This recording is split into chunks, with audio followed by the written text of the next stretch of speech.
मुल्क भर में मानसून बारिशों का जोर। महकमे मौसमियात ने आज भी बेशतर इलाकों में मूसलाधार बारिशों की पेशगोई कर दी। पंजाब, खैबर पख्तूनख्वा, सिंध और बलोचिस्तान में कहीं कहीं बरसात मुतवक्के। इस्लामाबाद, खिता पोठोहार, आज़ाद कश्मीर, गिलगित बल्तिस्तान में भी बादल बरसने का इम्कान। मौसम का हाल बताने वालों ने कराची में चंद मकामात पर भी बारिश की नवीद सुना दी।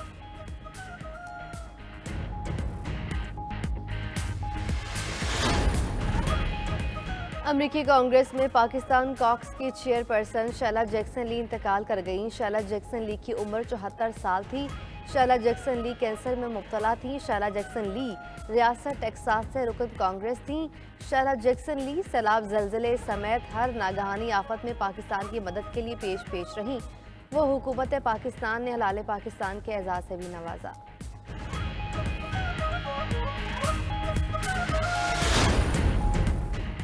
हुकूमती इक़दामात पर पीपल्स पार्टी ने नून लीग की हाँ में हाँ मिला दी। मखसूस नशिस्तों के केस में नजरसानी अपील की हिमायत। ऐवान सदर में मुस्लिम लीग नून और पीपल्स पार्टी के रहनुमाओं की बैठक। पीटीआई पर पाबंदी का मामला पार्टी सतह पर जेर गौर लाने का वादा भी कर दिया। पीपल्स पार्टी रहनुमाओं ने कहा, पार्टी में मुशावरत के बाद पाबंदी का फैसला पार्लियामान और काबीना में जेर गौर लाया जाए। नून लीग की कानूनी टीम ने पीटीआई से मुतालिक फैसलों पर एतमाद में लिया। पीपल्स पार्टी हुकूमती फैसलों की सेंट्रल एग्जीक्यूटिव कमेटी से तौसीक कराएगी।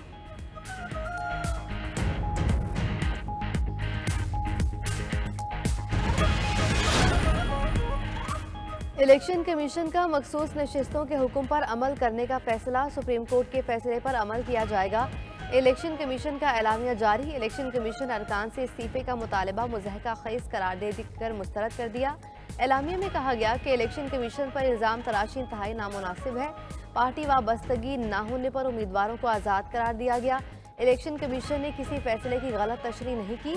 इलेक्शन कमीशन ने पीटीआई के इंट्रा पार्टी इलेक्शन को दुरुस्त करार नहीं दिया।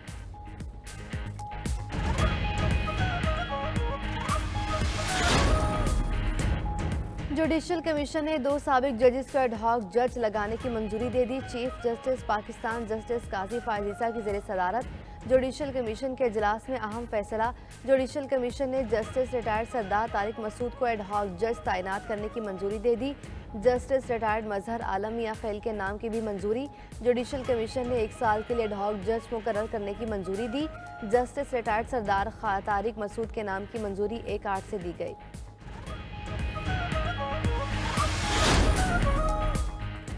तहरीक इंसाफ के एक बार फिर एडहॉक जज लगाने की भरपूर मुखालिफत। अपोजिशन लीडर उमर अयूब ने एडहॉक जजेस की तकर्री पर तहफ़्फ़ुज़ात का इजहार कर दिया। कहते हैं, एडहॉक जजेस की तकर्री से तासुर जाता है। ये सब एक जमात के लिए किया जा रहा है।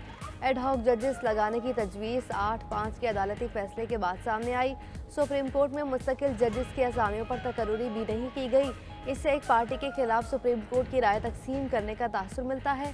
शिबली फराज ने कहा, ज़ेर-इल्तवा मुकदमात को वजह बनाकर एडहॉक जजेस की तकर्री नहीं हो सकती। हामिद खान कहते हैं, तारीख में एडहॉक जजेस को इस्तेमाल करके गलत फैसले कराए गए। Chief justice Lahore high court ने इलेक्शन ट्राइब्यूनल को तब्दील करने से इनकार कर दिया। Chief election commissioner Sikandar Sultan Raja की चीफ जस्टिस आलिया नीलम से मुलाकात। Chief justice Lahore high court election tribunal की तश्कील के मामले पर डट गई। चीफ इलेक्शन कमिश्नर को जवाब देते हुए चीफ जस्टिस ने कहा, 8 जजेस में से किसी को तब्दील नहीं कर सकते। सुप्रीम कोर्ट ने इलेक्शन कमीशन को chief justice Lahore high court से मुशावरत की हिदायत की थी।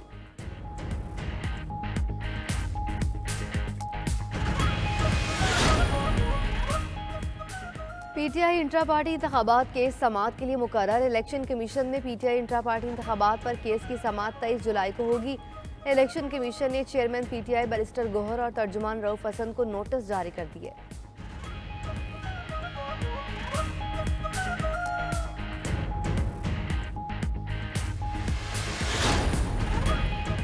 खैबर पख्तूनख्वा असम्बली में बानी पीटीआई की रहाई से मुतालिक करारदाद मंजूर। करारदाद के मतन में कहा गया कि बानी पीटीआई और उनके साथियों पर कायम तमाम मुकदमात को ख़त्म किया जाए। बानी पीटीआई को फौरी तौर पर रिहा किया जाए। करारदाद में चीफ इलेक्शन कमिश्नर और 4 अरकान के इस्तीफे का मुतालबा भी कर दिया। केपी असम्बली में ऑपरेशन नज़्म इस्तेहकाम से मुतालिक करारदाद भी मंजूर। करारदाद में कहा गया, विफाक किसी भी फैसले से पहले सूबाई हुकूमत को एतमाद मिले। विफाक जिस तरह ऑपरेशन की राह हमवार कर रहा है उसे मुस्तरद करते हैं। ऑपरेशन की सूरत में नुकसान हुआ तो जिम्मेदारी विफाक पर होगी।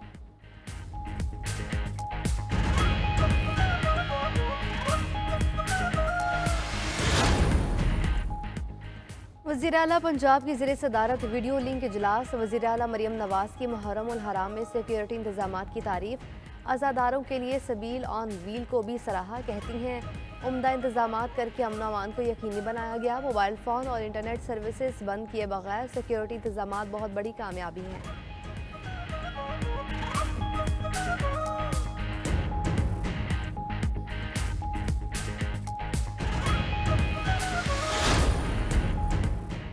और बाबर आजम, मोहम्मद रिजवान और शाहीन शाह अफरीदी को एनओसी नहीं मिलेगा। कनाडा की ग्लोबल टी20 में पाकिस्तानियों प्लेयर्स की शिरकत पर पीसीबी ने फैसला सुना दिया।